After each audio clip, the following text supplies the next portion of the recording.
Hi again, everybody. I'll be forwarding the slides. I'm glad everybody had a chance to join us tonight. We're going to ask that everybody mute themselves during the presentation. If you have any questions, you can put them in the chat box. And at the end of this session, we'll be answering your questions.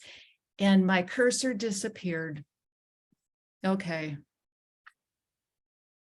I can't advance until I find my cursor. Anybody have any thoughts? Oh, there it is. There it is. Sorry Okay. about that. Okay, let me get rid of my video here and then we'll get going. Okay. All Very right. good. Yeah, if you wanted, if you want to get going now, that'd be great. Good. If you can go to the next slide, then Sherry, and thanks for Susan, thanks for controlling the slide deck for us. Just very quickly, this is our overview for tonight. We want to give you a little bit of a chronology and a history of what we've been doing the last year and a half for the chapters and the council to identify the conservation issues of highest priority. We'll do a quick recap of that. We're going to talk about the genesis of the education and outreach statements. We began working on those last fall. We're going to do a walkthrough of a few of the education and outreach statements, and I will mention, maybe not the only time, but you're not going to get a chance to really read them in depth on the screen. They will be coming out with a link for all chapter leaders to be able to review in more detail. So we don't want people to be frustrated with what they're seeing, but you're going to hear from some of the contributors or authors of the statements in terms of kind of what to look for, a very quick overview. We will talk about the next steps after tonight, an opportunity for chapter review and comment. And then we really want to have an extended open forum for questions and comments and discussions, and no holds barred. I really would want your input, and make sure if there's some concerns or some other kinds of suggestions, we'd like to hear them. Next slide. Very quick thing. I did ask our executive committee. I know that I'm one of the older members of the, I'm just one of the older people. And, but I go back to when we had a council it was founded in 1987. We incorporated as a C4 and then transitioned to a C3. But we worked very diligently with the then Audubon Mid-Atlantic region, which was a much different type of structure in Audubon back then. But we also worked with the chapters in a process to identify what we considered our priorities of highest conservation concern.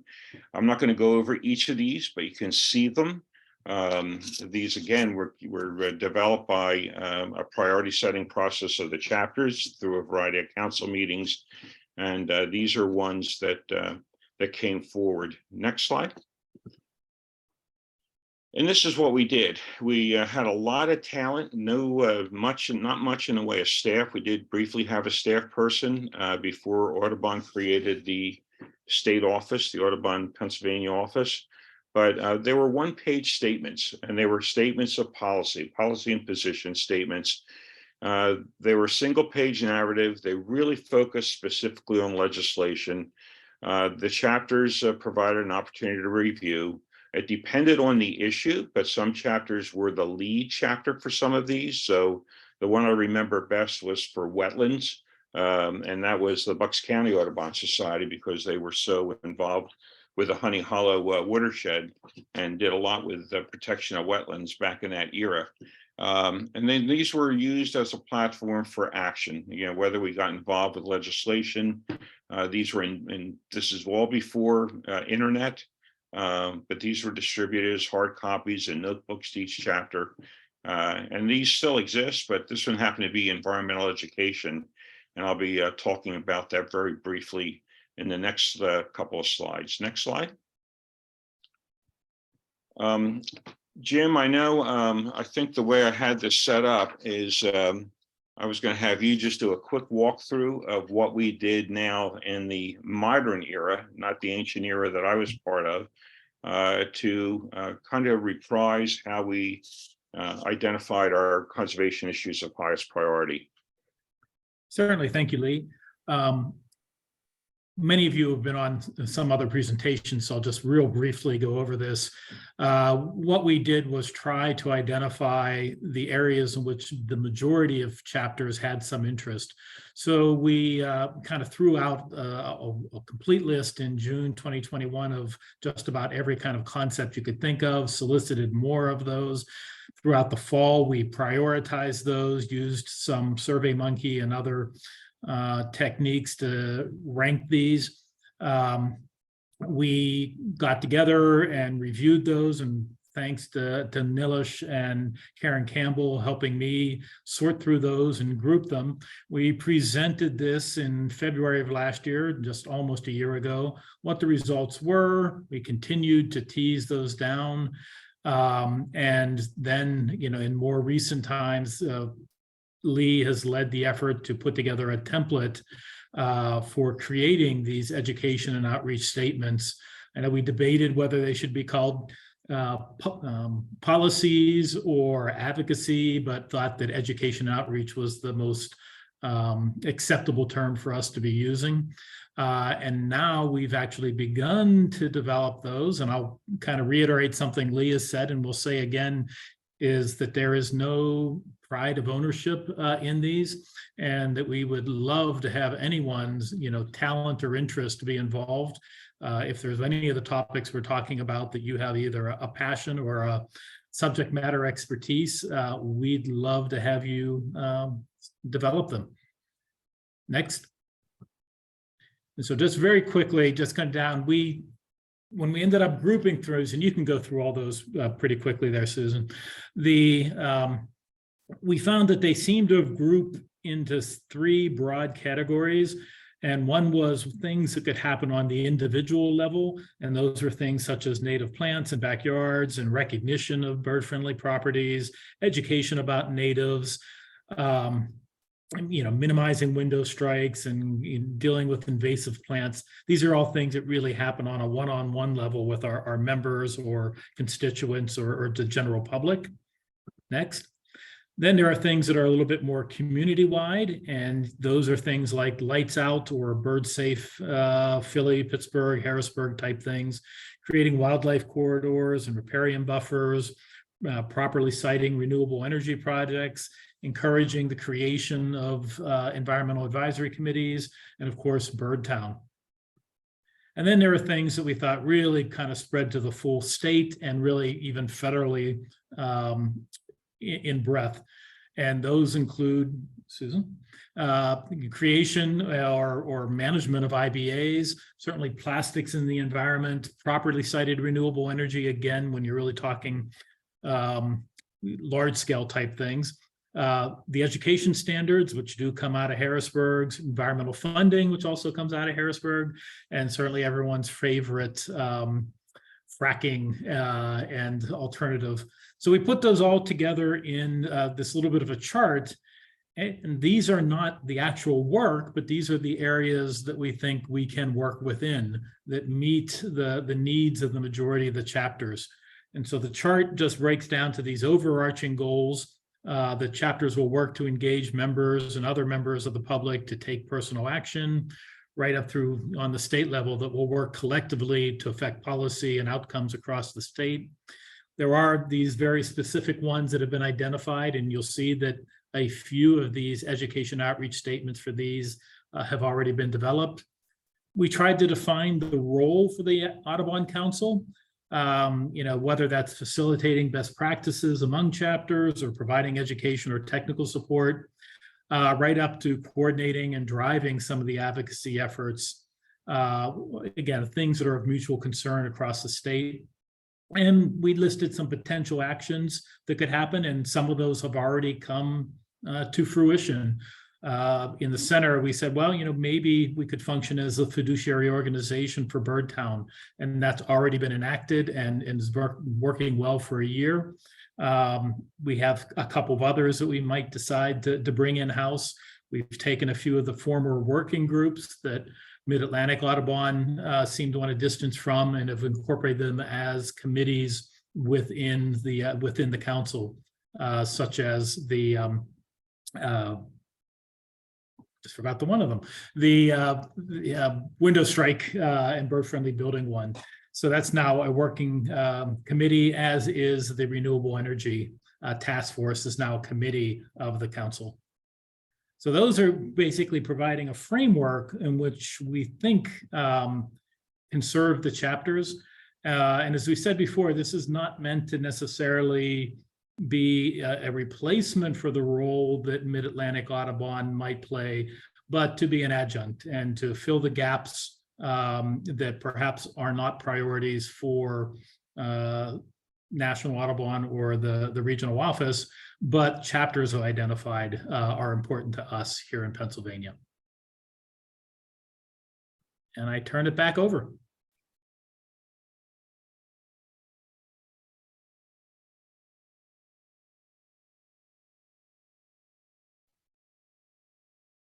You're muted, Lee.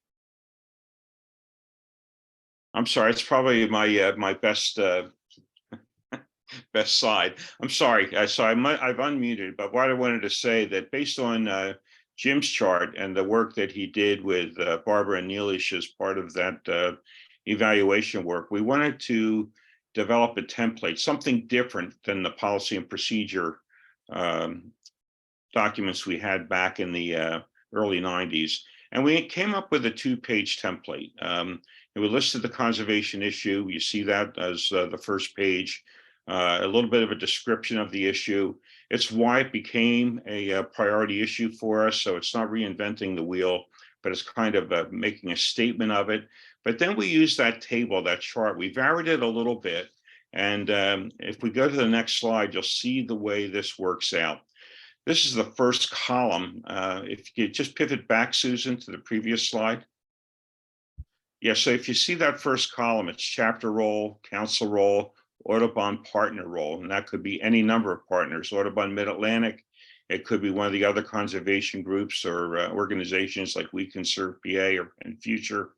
And then across we had the individual or the member level, the community or local level, municipal level, and then state and federal level in the last column. Just want to show you the way that this works. And this is with environmental education. So the next slide will show the vertical column again.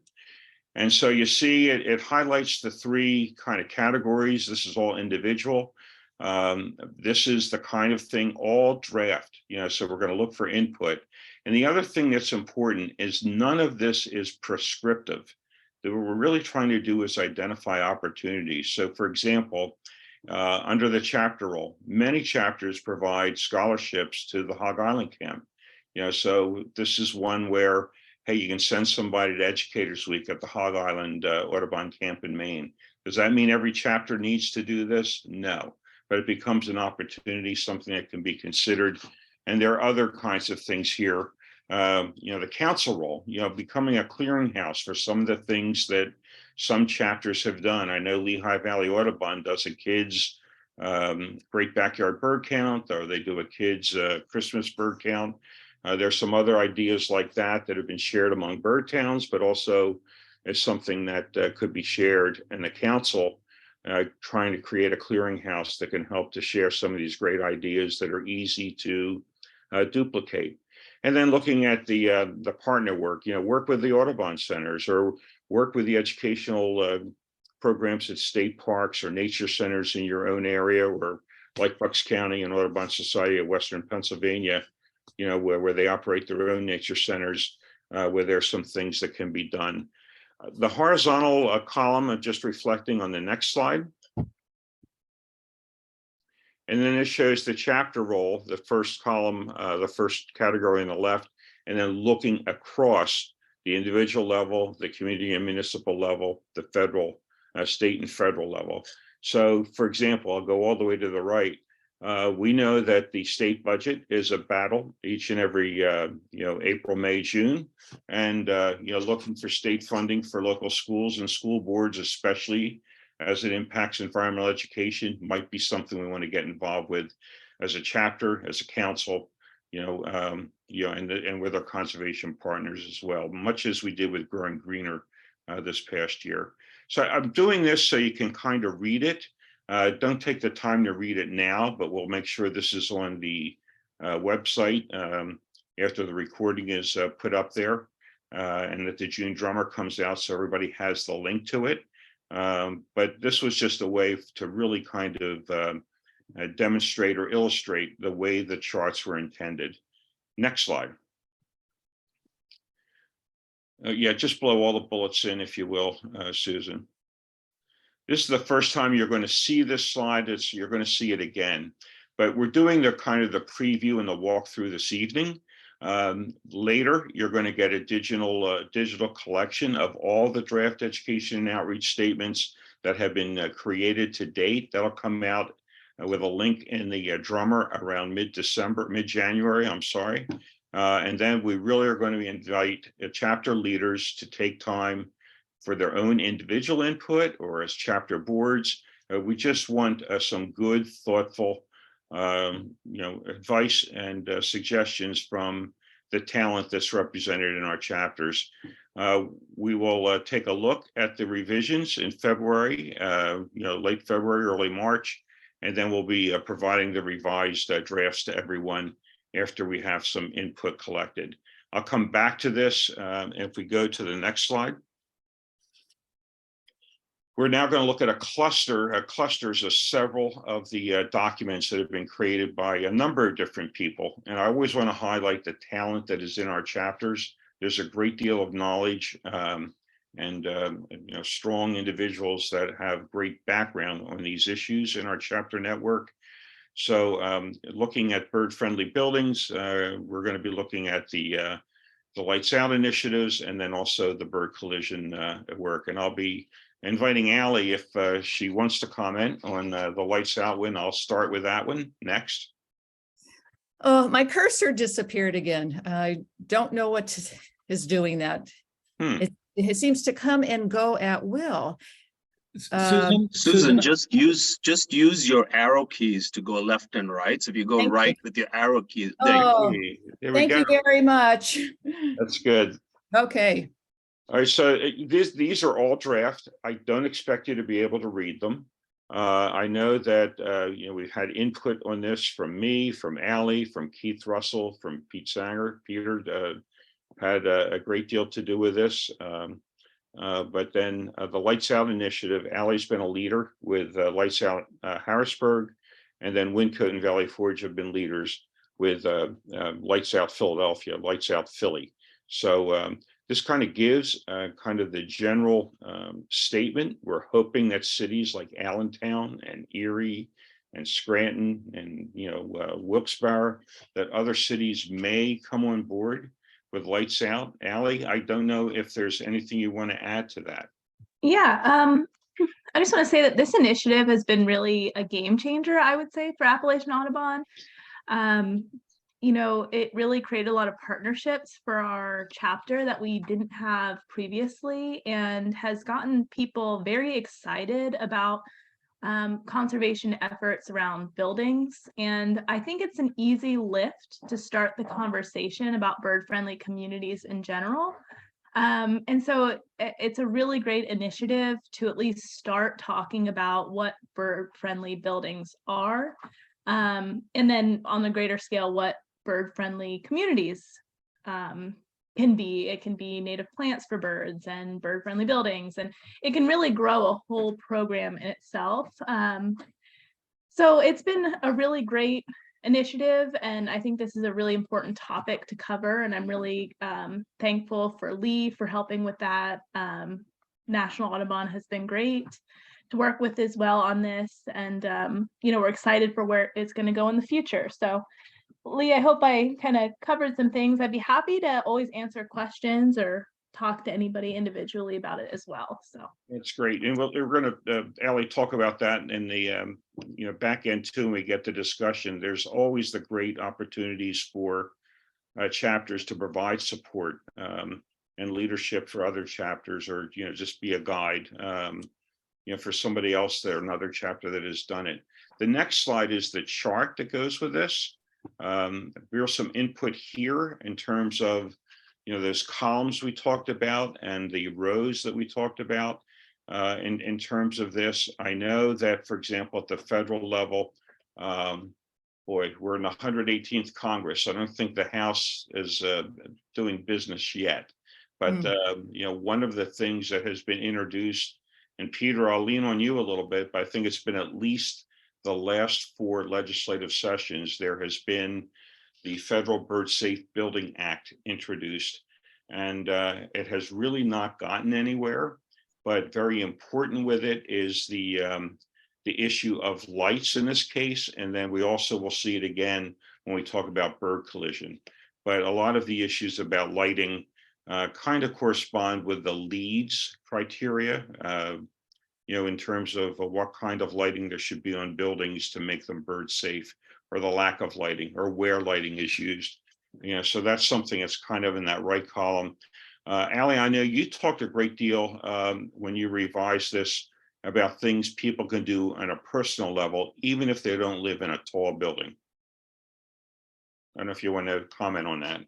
Yeah, so there's a lot of opportunity to make a building bird friendly, even if you're not in a tall building, but also not only tall buildings matter. So small and mid-sized buildings make up the majority of bird collisions, and I believe it's from like 4 to 12. I don't know, don't quote me on that. I have to look at, I haven't looked at it in a little while, but the mid-sized buildings are really a large portion of the collisions. And so I think we don't necessarily just need to focus on the largest buildings, but the residents within your chapters are a huge portion of bird collisions with windows. And so focusing on your residents, focusing on smaller businesses is a good initiative to kind of get this off the ground. So is that what you're talking about, Lee?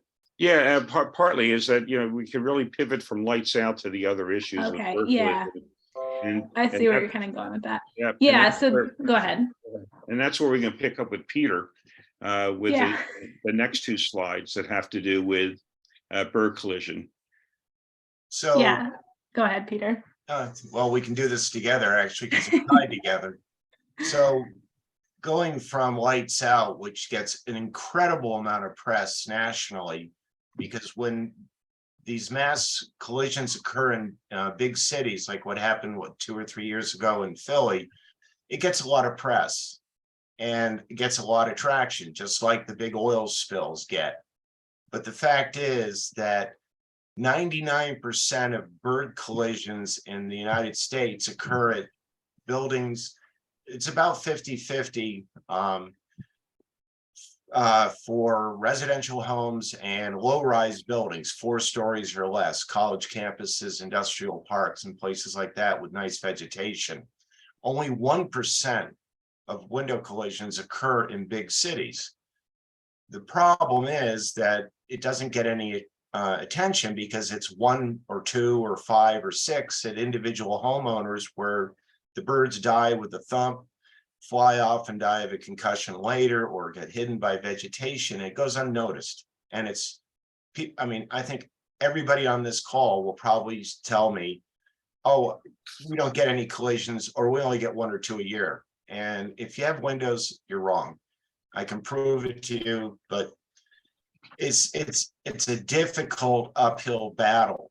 But coupling with lights out, we can build on the window collision problem and bring this to people's attention in a soft manner, because when these big collisions occur in cities, think about how many don't happen. I don't know when the last time there was one in Philadelphia, but anytime there's inclement weather around a big city during migration, literally tens of thousands of birds fall out into the suburban areas and they die in these individual homes. So we point this out briefly in this slide, and then the next slide, Susan. We bring up the fact that individual chapters can try to educate their members, give talks on this. We have, on the council role, we have materials that we can provide to any individual, PowerPoints, handouts. A number of the chapters have taken our brochure that we designed for National Audubon and we take our logos off and allow them to put their own logos on, personally brand it, so it's your property and you're promoting it in your own community.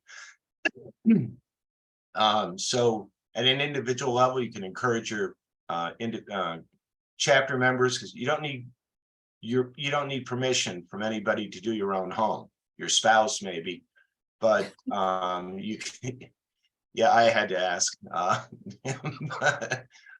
That's only fair. And then you can approach your work at a local level, and the council can help move to a community level or the state and federal level. And we can work with national, who's been very supportive of this effort. But it really is, it's second or third largest cause of mortality for birds in the world, and it's totally ignored, in my opinion. And we'll do anything to help you promote that. Yep. And this chart really outlines again in each of the columns things that can be done in each column. These are opportunities. Again, these are not prescriptive, but they're ways that our network can become engaged in a number of ways. And we're, as a coalition of chapters and with Audubon Mid-Atlantic and other partners, work with state and federal policy on construction of buildings. I know while we were doing this, I just got a Facebook post from the Lancaster Bird Club, and I know that Allie has been working with them, and Peter also shared. There have been a number of us working with the Rachel Carson office building, where they just put out an RFI because they want to address the windows in that office building. Here's the Department of Conservation and Natural Resources, a primary occupant of that building, and they have had some significant bird collisions, notably with peregrine falcons that have died because of strikes with the windows. So they're recognizing it and it become a model for the rest of the state, and something we can all promote. Yeah, and Lee, I just want to note that I was talking to the state ornithologist, Sean Murphy, and he is looking at the Game Commission's buildings and talking about bird-friendly buildings and windows, and trying to maybe retrofit some of their windows to be more bird-friendly. I mean, the Game Commission, it just makes sense. And I think Lights Out has been a huge starting point for that move, and it needs to grow from Lights Out to this initiative.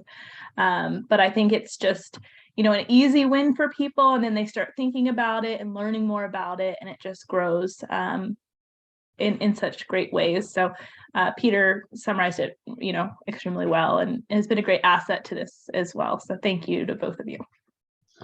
That's great. Let's move on to the next cluster, and we'll be turning this over to Laura Jackson. When you talk about talent in the network, Laura is an epitome of that. Helping to lead the Renewable Energy Committee. Tom is a part of that as well. And Laura, I would ask for you to take this away, and if you would like Tom to comment in any way, that would be your prerogative. Thank you, Lee. Excuse me. Yes, Tom, feel free to jump in, get your mute button unmuted, and feel free to mention whatever you think could add to the conversation. But the Renewable Energy Working Group has been at work for a couple of years now, and we've tackled somewhat a little wind energy, and we've spent a lot more time on solar energy. And what we have found is that our viewpoints and our concerns are very similar to national. So as you know, National Audubon supports wind energy and solar energy that is sited and operated properly to avoid, minimize, and mitigate impacts to birds and other wildlife and their habitats. But what we've tried to do is put some context to that mission statement and try to look at it in the lens of what's happening in Pennsylvania and how can we help chapters and individuals and municipalities deal with solar projects and wind projects. Next slide. So like the other ones that you saw, these are the guidelines for site and utility scale solar projects. in Pennsylvania. And we relied a lot on National Audubon Society report, Survival by Degrees, the Cornell Lab research that found that birds have declined tremendously in the last 50 years. And we certainly recognize many other threats as well, besides climate change. But right up there with climate change, in our opinion, is habitat loss. Because if we lose the habitat for wildlife, climate change reduction is not going to be really effective. So we need to look at the big picture of climate change, and then locally in Pennsylvania at what habitats we have, and try to protect those. So this gives some background on the solar project development in Pennsylvania and how we're working to properly cite those. And we have developed a white paper, and I think some of you might have gotten a link to that. It's on the website for the council, and it's complex, it's long. So we're working on a 2-page summary of that might be a little bit more user friendly. But because Pennsylvania is a home rule state and we don't have much statewide citing requirements other than what DEP handles, it's really an important issue that chapters could look at carefully. So the next slide is again the same format. This is the chart that tries to explain that the role of the chapters and what individuals could do at the individual level, the community level, and the state level, because there are agencies involved in citing. And when you're citing a large development project like solar or wind, there are a number of agencies involved.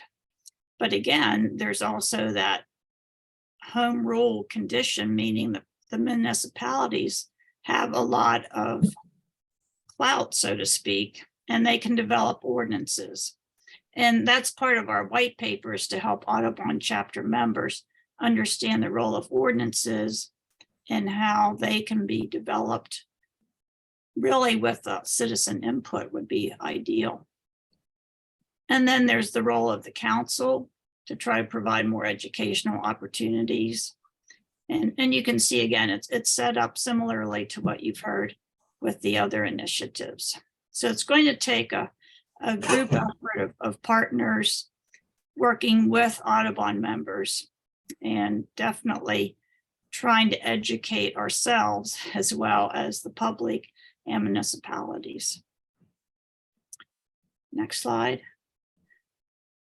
And Tom, do you want to jump in and make any comments yet? Well, no, one thing I'm working on now for the rest of the committee to review is sort of a splash kind of presentation that residents in a community, Audubon chapter members can share and send to their municipalities to encourage that industrial solar ordinances get in place. Laura lived firsthand with wind development that went in before anyone was prepared to deal with the development. And we're hoping to get a bit more upfront on the solar industrial development. Laura can probably recite that there are many, many hundreds of development proposals in the queue, but they're all backed up. But PJM, who's going to have to try to manage how all this renewable energy gets managed on the grid. So. Okay, thanks, Tom. And again, we'll be glad to talk in more detail during the Q&A portion. So that brings us now to industrial wind projects. And this document already needs to be revised because when we were working on it, we didn't really think about offshore versus on land. And this particular document is going to be updated to just relate to land-based wind turbines, because there are a whole other set of issues and concerns if Pennsylvania decides to put turbines in Lake Erie, Now, we don't have any offshore wind potential in the ocean, but there certainly is a lot of support for wind turbines in Lake Erie. So we'll need to look at that and develop some documentation for that as well.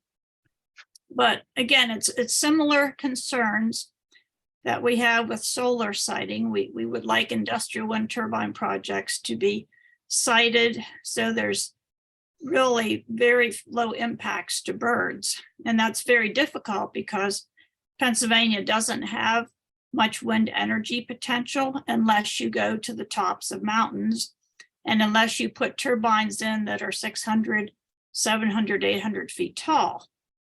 So, and that's the industry is moving towards that. So because wind energy has been developed in Pennsylvania since 2008, there are more townships and municipalities that have ordinances, but there's still some that are lacking. And so again, there's this need for members in our chapters to get educated and to hopefully share some of that education with municipal officials so we can have some effective ordinances that will help communities deal with wind turbine projects. Next slide. So here's the guideline chart. And again, this should be for siting land-based industrial wind projects. And it's very similar to what you saw with the solar. It's just that this is now dealing with wind energy. And as you can take just a quick look over this, we might look at the Audubon partner role. There are a lot of conservation groups working on impacts of wind energy. And so there's a lot of very helpful information on the website, and there are partners available to help communities. And then of course there's Audubon's Federal Policy Office too. Again, what's somewhat frustrating is that Audubon says properly cited projects, but we need to fill in the blanks and cite them properly in certain communities in Pennsylvania. So I think that's an important role that chapters have. Really quickly, Laura, I think just to spotlight the effort with Hawk Mountain Sanctuary and the American Bird Conservancy, there was a project not in any chapter territory, and it was just off of the Kittatinny Ridge. I think it was called Anthracite Ridge, and not far from Fort Indian Town Gap either. But the council and other organizations led by ABC and Hawk Mountain in particular really led the fight to make sure that was a very not a good site for wind energy. And as I understand it, the small coalition that developed that with great support from the Department of Defense that did not want these things near Fort Indian Town Gap had suggested, I think this may be flipped to a solar project as opposed to a wind project, the last I heard. But we were involved with that effort. That's council and in partnership with kind of that lower left chart. Right, and that was very effective. We still don't know what the outcome is. It is somewhat uncertain, but I think that's a good case study if we ever decide to take the time to write it up, on how the council has been very effective with a variety of partners to really make a difference in trying to get something properly cited. That's great. Well, if we can go to the next, there's just two more outreach statements, and one has to do with habitat restoration, native plants. That's something I know, Lycoming Audubon worked very closely with Kelly McGinley on that previously, and others chapters had as well with bird habitat recognition. But we have a statement on that Heidi's the primary contributor on, and then we have one on single-use plastics that came up big from our chapters, and Susan was the main contributor to that particular document. So let's move on to the habitat restoration first, and Heidi. Hi, everyone. So I'm just looking at the original culminating summary table. This is some of the highest priorities identified by the chapters: promoting bird-friendly habitats by encouraging the use of native plants, recognition of the bird-friendly properties, and educating about native plants. So the conservation issue here really is, promoting habitat restoration using native plants and identifying why that's important. And basically, as Laura mentioned, habitat loss and degradation is one of the main causes of bird population declines. So, I give some background here about, as we all know, over 3 billion birds have been lost since 1970. Again, that's one of the main causes is habitat loss and degradation. And then really bringing home that that whole relationship between native plants, birds, and insects, and really educating the public, our residents, our community members, our municipal leaders about that special relationship that's so important. Over 40 million acres of lawn are, throughout the United States here. And we really need to rebuild those deserts into, real viable habitat for, to support our insects and our bird populations. So we really, need to focus on educating and engaging our homeowners and municipal leaders of how to do that. So next slide. So here's the chart that you all have been seeing. Again, it's divided into the 3 different individual, community, municipal, state, and federal levels. So we look at the chapter role under the individual member level. Here this is, promoting bird-friendly habitats by encouraging the use of native plants. That's one thing. Promoting different habitat, backyard habitat programs. These are just, a number of opportunities. There's obviously so many other options that you can do as a chapter. For the community and municipal level, you can work with local conservation groups like Birdtown, which I represent especially, and then also our Penn State Master Gardeners, their watershed associations, watershed and other organizations to help, to educate and communicate about how to do this and, really get the public involved. Also doing things like reducing mowing and installing meadows on municipal and school properties. And then also promoting proclamations, resolutions, and ordinances to promote native plantings with new construction and so on. And then also, again, lawn mowing reduction. So this is just a little bit of an overview. These are just opportunities. These are not prescriptive things, as Lee has mentioned before, but a way to engage in this very high priority issue. So that's all for me tonight. And I look forward to questions at the end. Okay, we'll move on to Susan and single-use plastics. Hello. While researching this topic, it became apparent that really single-use plastics need to be eliminated because they are not recyclable. And I think they affect all wildlife. And so this topic really applies to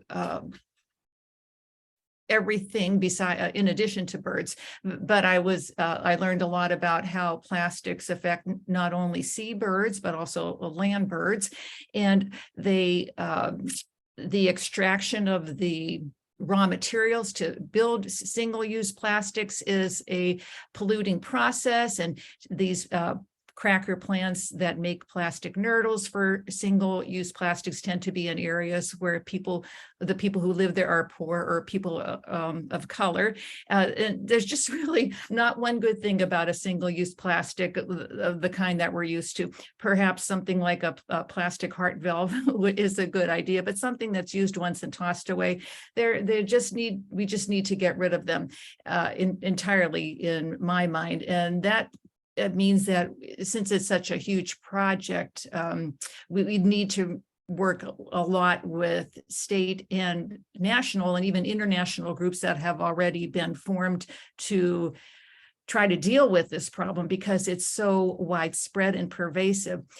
We can all individually avoid using single-use plastics, and I think most conscientious people already do that, and we can educate people about doing that. But again, I think we need to work with community people, community groups, perhaps to maybe ban single-use plastic bags from grocery stores. But I think the bulk of the work is going to have to be done with state or federal or national groups, because right now the plastics company want to put the burden on the consumer, but really they are the problem because they're producing a product that, again, that can't be recycled and it won't go away. It just breaks down into smaller and smaller pieces, continuing to do damage to living things as it does so.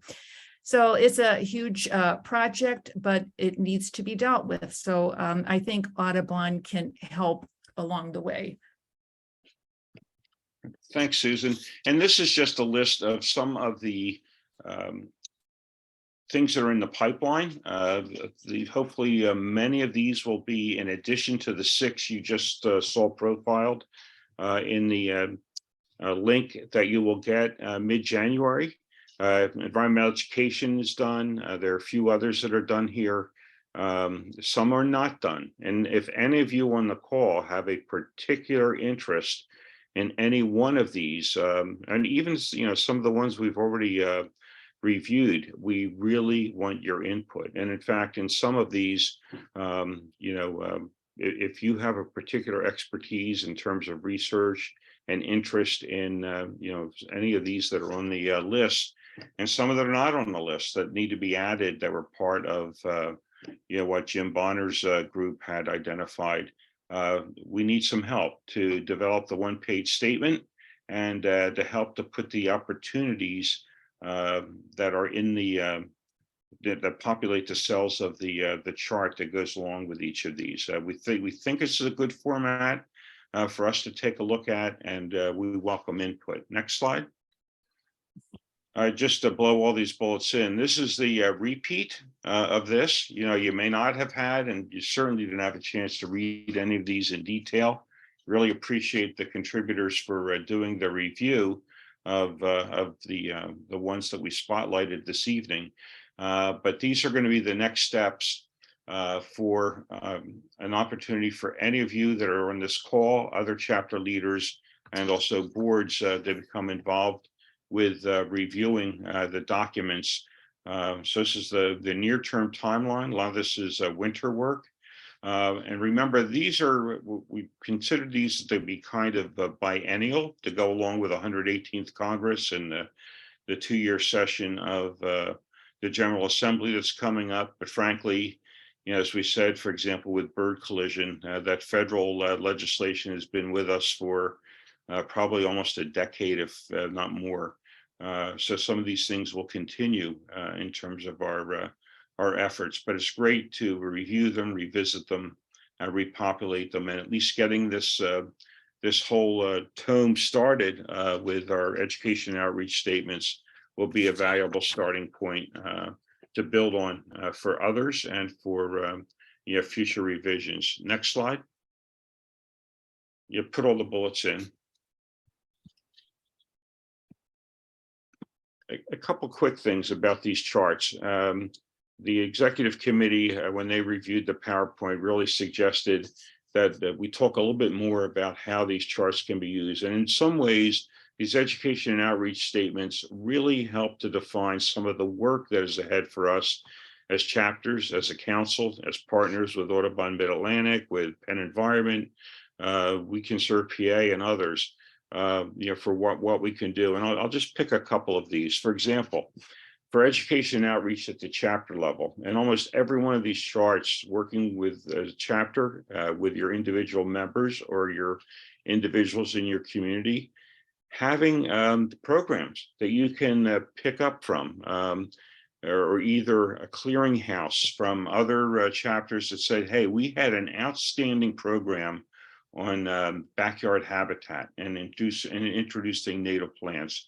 You might want to consider this person or this particular program, and that whether it's somebody in person or virtual, it's the kind of thing and a resource that would be a great benefit to chapters that are really promoting this. You might want a program on Birdtown and how to develop some of the municipalities in your chapter territory to become bird towns and focus on some of the kinds of goals that are really linked to this particular set of bird-friendly community education and outreach statements. Other kinds of webinars and workshops to become engaged with. It could be potentially, I know that a couple of us were on the Coalition for the Delaware River Watershed webinar this morning, or they do a federal working group call. We're going to be doing a Hill Week beginning of March. And that's going to be to really address our congressional leaders on some of the major legislative issues that are important to the watershed. So chapters like Wyncote and Valley Forge and others are going to be involved with that potential to meet with our congressional people, either virtually or actually physically this year, now with hopefully COVID behind us, to be able to address those with some other conservation partners. It's not just Audubon chapters. It's a whole host of partners.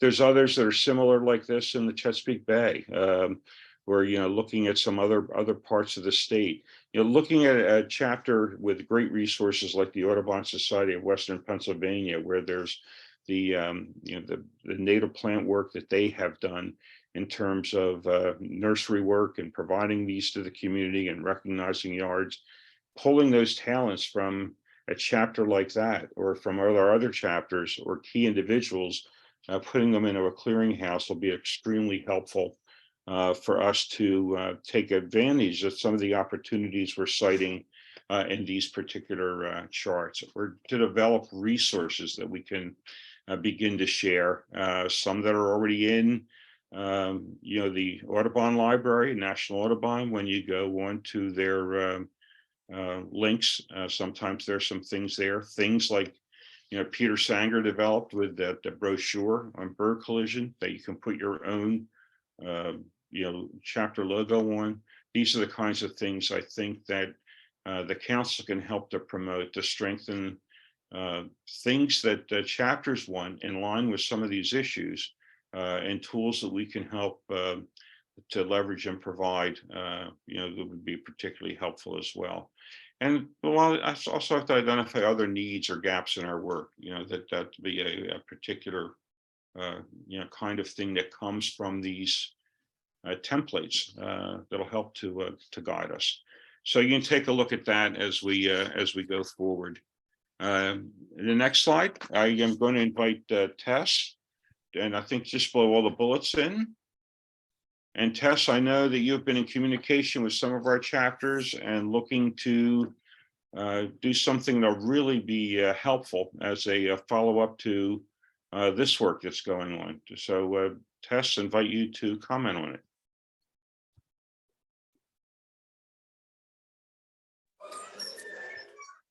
Hi, can you hear me? Yes. Oh, good. I was having trouble with my mute button. Yeah, we're really excited. I think many of you, if not all of you, got an email from me trying to find a date that works for a Pennsylvania Advocacy Day.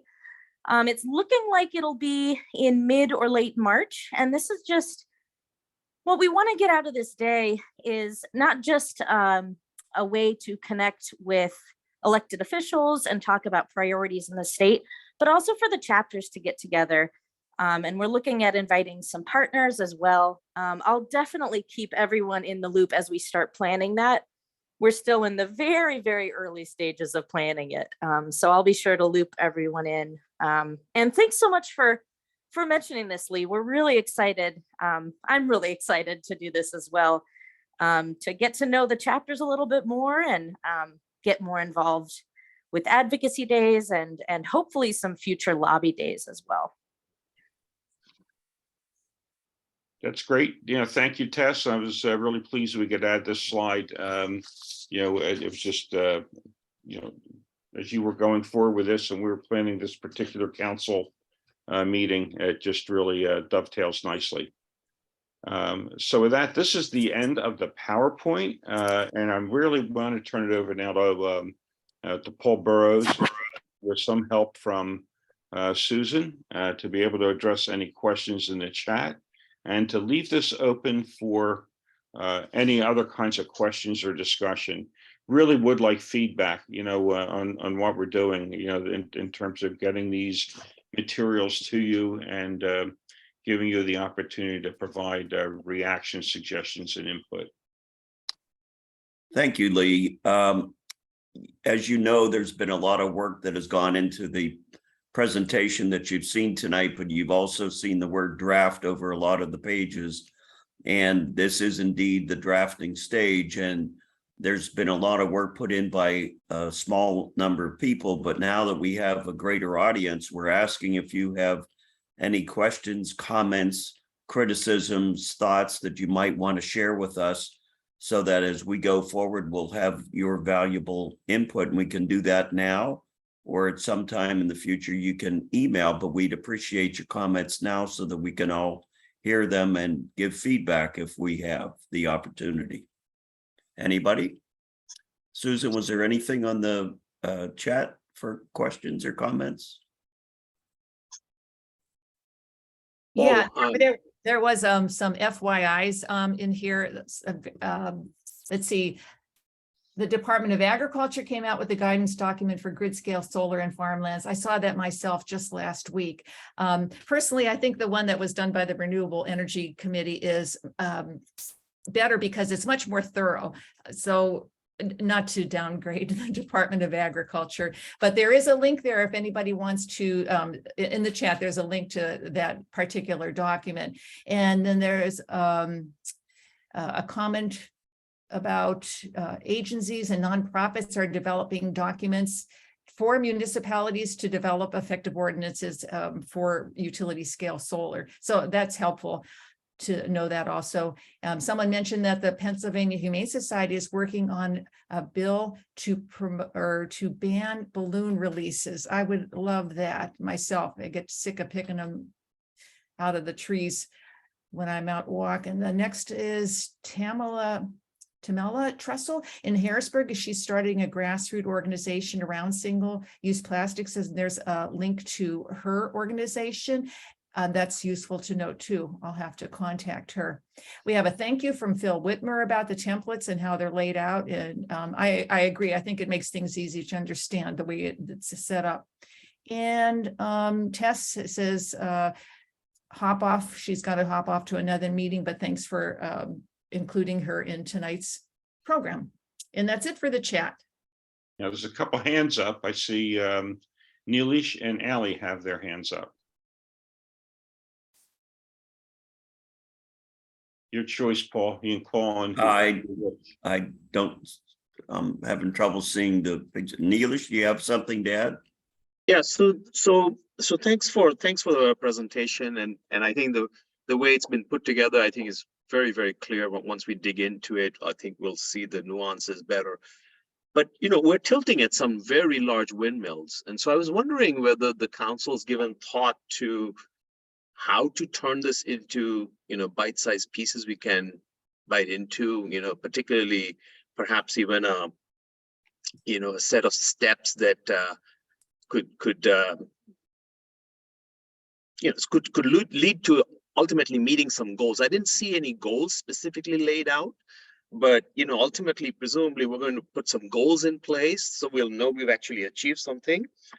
And is there a way we are thinking about to actually get to those goals over, I don't know, over a period of years or months or whatever it is that makes sense? So it's just a general question about the next step. Thank you.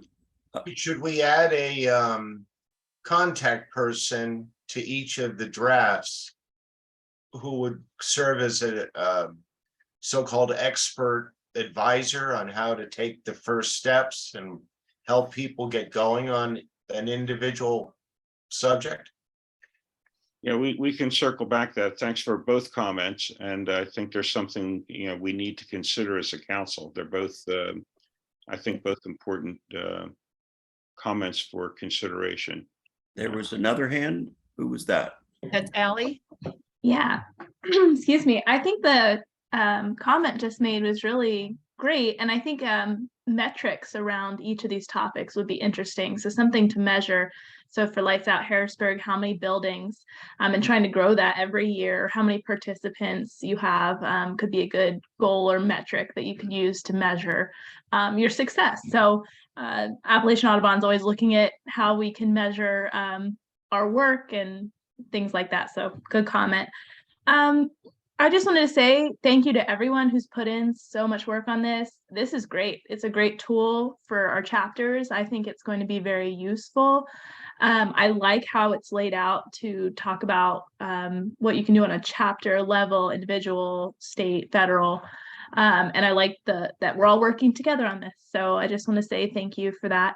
I did want to add, I don't think we've covered it, and maybe it's not that of much of a priority issue, but broadband infrastructure is something I think we should think about in the future. So there's a lot of money coming into the state around broadband and increasing that, but along with increasing broadband or internet is the towers that go with it. It's much similar to wind. When Laura was talking about wind energy, it made me think of it. So I think some of the guidance provided for that could be used for broadband, but it's something we should think about in the future.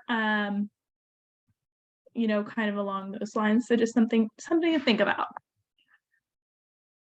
Thank you. Yeah. If I Anybody could just add a little bit to that, Ally. Please. You're right, they're both towers, but the Federal Communications Code covers the broadband and it's all federal regulations. And my experience is that we can't really touch that it is beyond any control that we have unless we go straight to the federal level and try to make changes in the part of it dealing with the safety of our communications. And I've been contacted by individuals over the last number of years about trying to come up with local regulations. Not happening. It's all done on the federal level. I know that there is some push on our state lands. So, and there's some pushback at the state level of where can we be strategic about where we're putting these? So can we attach something to a tower that already exists instead of creating a new one? So and maybe maybe it's totally separate. It just the placement situation reminded me of it. But it's just something I think we could think about. I don't think there's a lot of information out there. I did a quick Google search of broadband infrastructure and bird and habitat loss, and I didn't really see anything, which I think is interesting.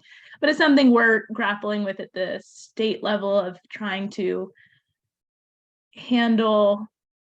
Obviously, you want emergency communications available, but you also need to be considerate of where we're putting these towers. So and they've talked about it, you know, on Prescott, things like that. So just things to think about for the future.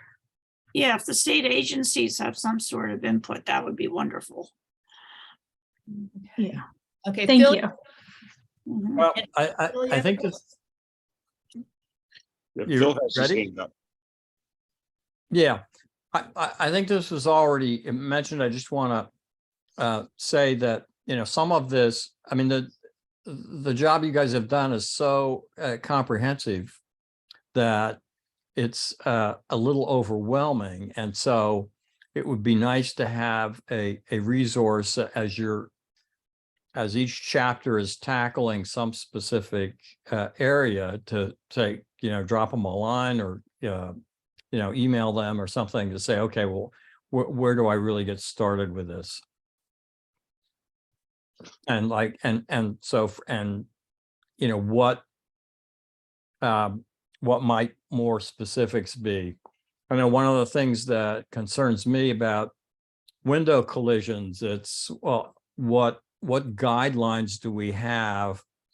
You know, so as a homeowner, do I need to protect every window that I have, regardless of whether or not I'm aware of any window strikes on that facade? You know, if it's a building, how many feet up do I retrofit for that building to, you know, be effective and stuff like that? Good suggestions, good comment. Anyone else? Anything else in the chat, Susan? Yeah, there was one more item from Tess, I think, before she left, that she said we're going to be hosting a webinar likely in March, along with the Humane Society, to hear more about that balloon bill, where, you know, they're banning those balloon drops or lifts. And so she's going to send an invitation to everybody soon about that.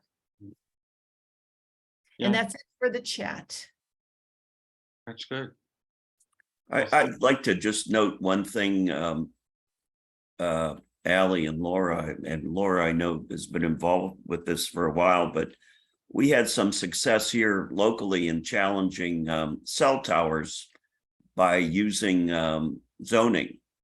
And it worked out successfully after a lot of time, money, and expense and effort. But I think using the local authorities in that effort can be helpful as well to keep in your toolbox.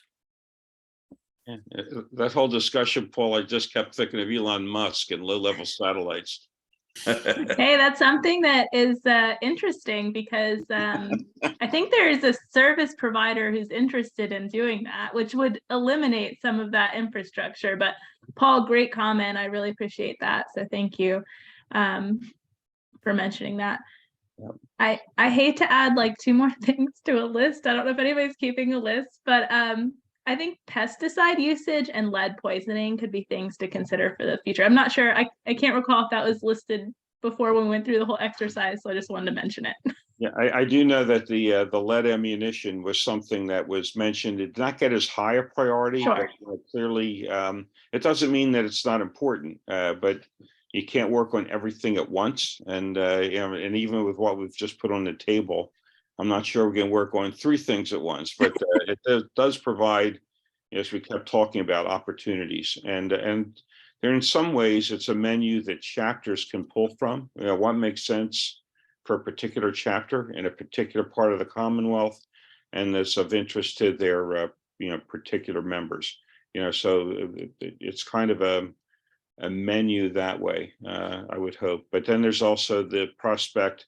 You know, I know with Bonnie and the Greater Wyoming Valley Audubon Society, there was some good support from Laura, and you know, talking about a utility scale solar installation that was being proposed on a portion of an IBA there. And you know, they have some good chapter support to do some studies about birds and some kinds of insects that are in this particular IBA. But you know, that was more of a chapter to chapter support, and I think that's you know, that's another prospect here. I certainly hope this was useful. You know, if you know, I'm not going to ask you all to put your thumbs up or thumbs down, you know, that, or who you're going to vote for speaker, but the